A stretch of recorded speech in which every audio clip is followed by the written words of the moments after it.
Muito bem. Esqueci de mencionar que hoje também vamos demonstrar a terceira lei de Kepler. A segunda nós já tínhamos demonstrado, né? A lei das áreas.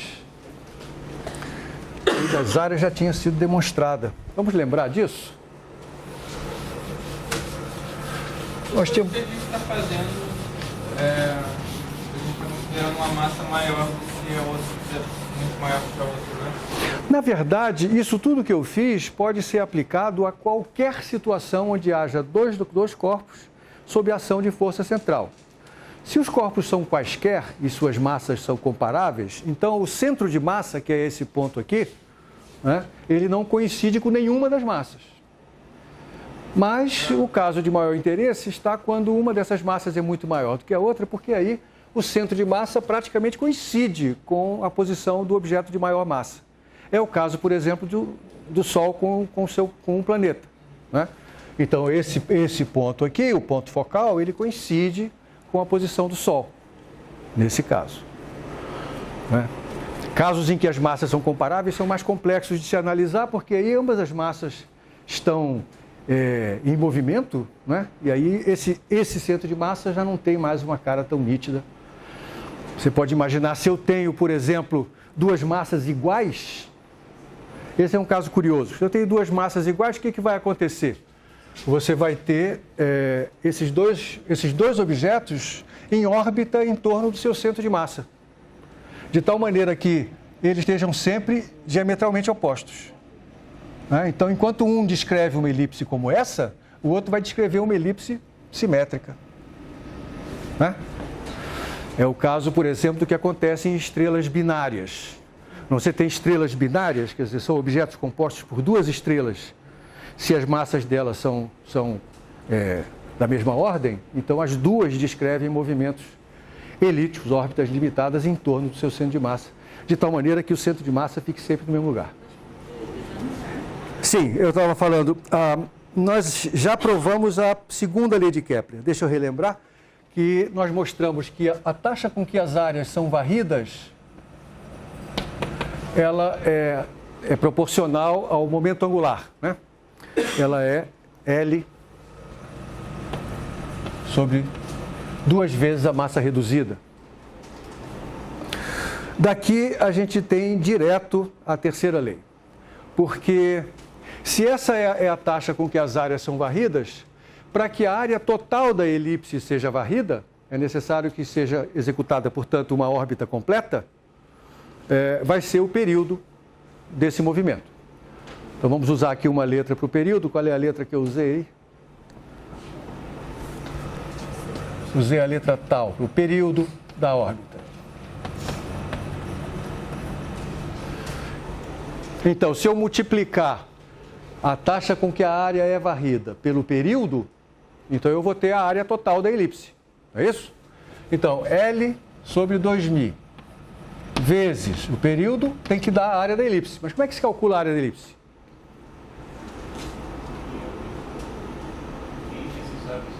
Π vezes A vezes B. É daí que veio o πr quadrado, não é verdade?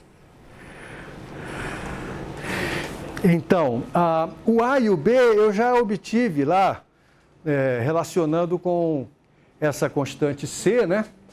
A propósito dessa constante C, deixa eu escrever aqui de novo a equação da órbita em coordenadas polares, para a gente ver isso de novo.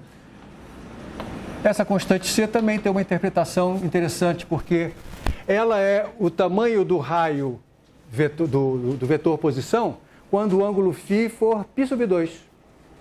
Né? Quando esse ângulo for π sobre 2, o cosseno é 0, portanto, R vai ser igual a C. Então, esse tamanho aqui, ó, na vertical no meu desenho, esse aqui é que é o nosso C. Né? A distância do foco na perpendicular ao eixo maior. Muito bem, agora eu vou fazer o seguinte, eu vou isolar tal de um dos lados dessa equação e vou elevá-lo ao quadrado, por um motivo que vai ficar claro agora, que eu quero me livrar daquela raiz, né? Então, tal ao quadrado é π quadrado, A quadrado, B quadrado, vezes 4μ quadrado, dividido por L ao quadrado. E isso levando aqui em conta os valores que nós sabemos para o A e para o B. Isso vai... Como é que eu vou arrumar isso bonitinho? Assim. 4π2 μ2 sobre L2. E aí aparece o produto A2B2. E isso vai me dar C² por C², vai dar um C², né? 1 menos ε2 ao cubo. Tá certo?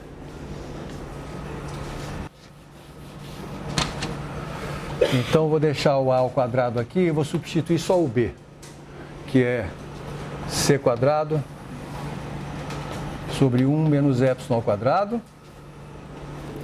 E esse C² sobre 1 menos ε ao quadrado, isso aqui é C sobre 1 menos ε ao quadrado vezes C.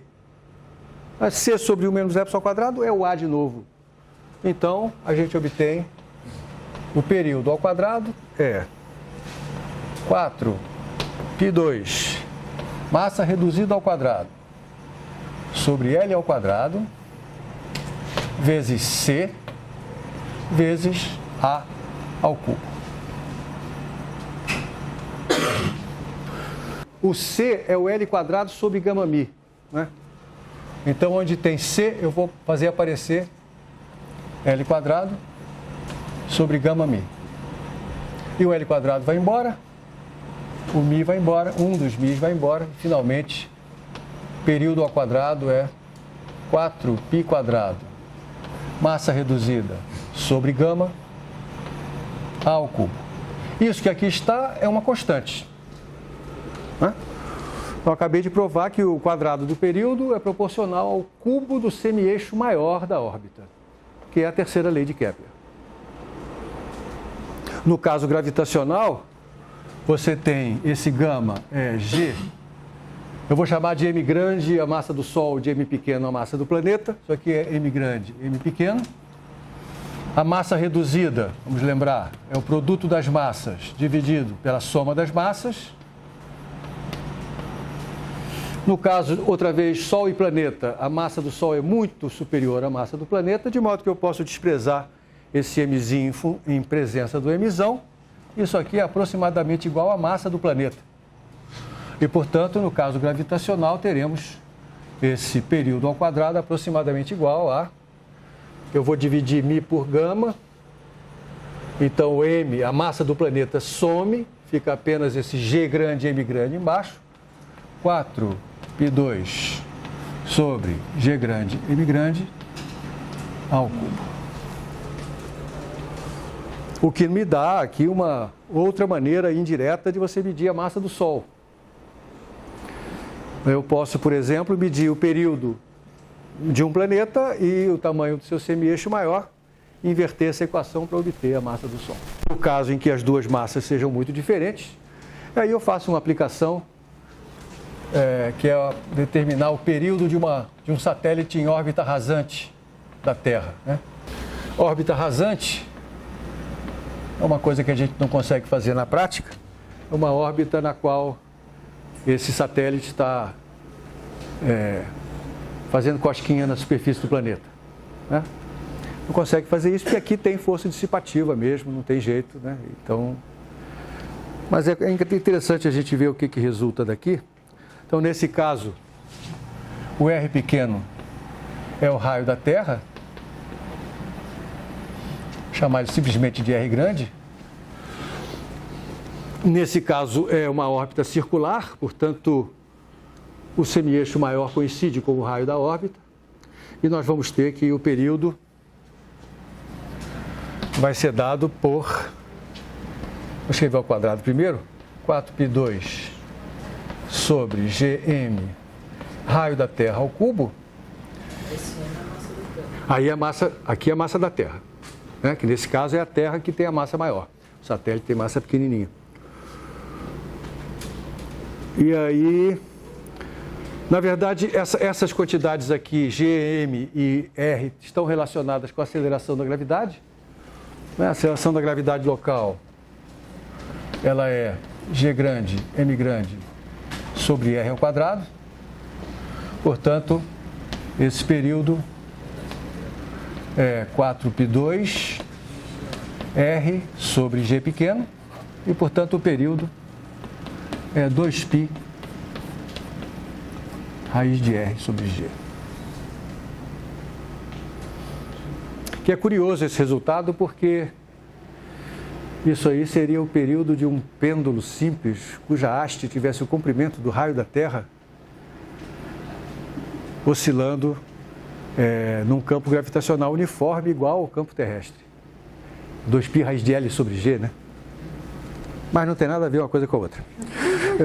Esse valor aí dá cerca de 1h30.